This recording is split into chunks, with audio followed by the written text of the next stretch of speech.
Peu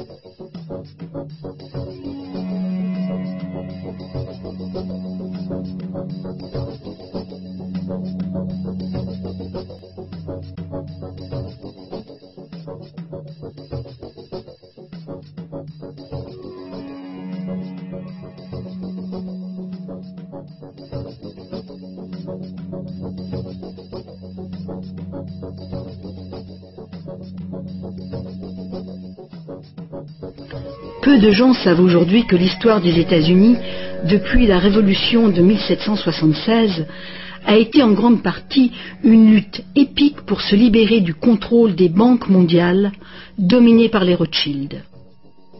Cette lutte a finalement été perdue en 1913, quand le président Woodrow Wilson a signé la loi de la réserve fédérale, donnant le pouvoir de créer l'argent américain à un cartel de banques internationales.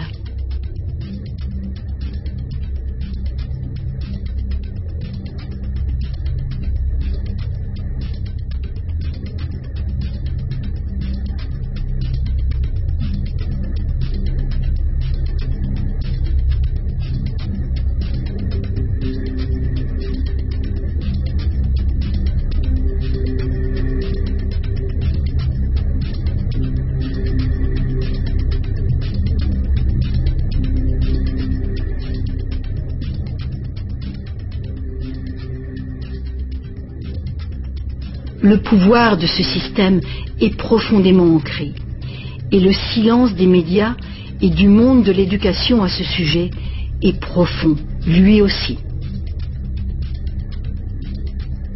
Il y a des années, un vice-premier ministre du Canada a fait un sondage informel auprès de nombreux professionnels bien éduqués et auprès de simples citoyens. Il a constaté qu'aucun d'eux ne comprenait vraiment comment l'argent était créé. En fait, on peut probablement dire que la majorité des gens, y compris les simples employés des banques, n'ont jamais réfléchi à la question. Et vous ?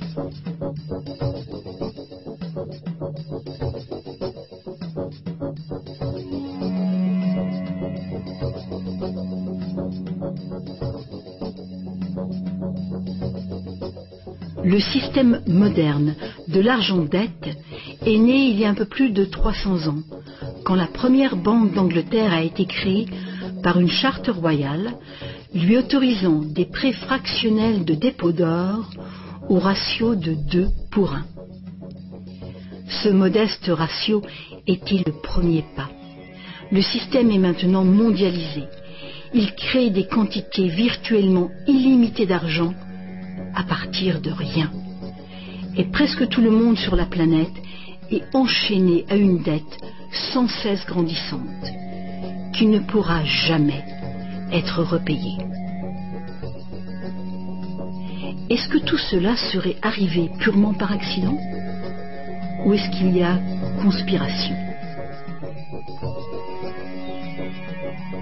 De toute évidence, l'enjeu est considérable.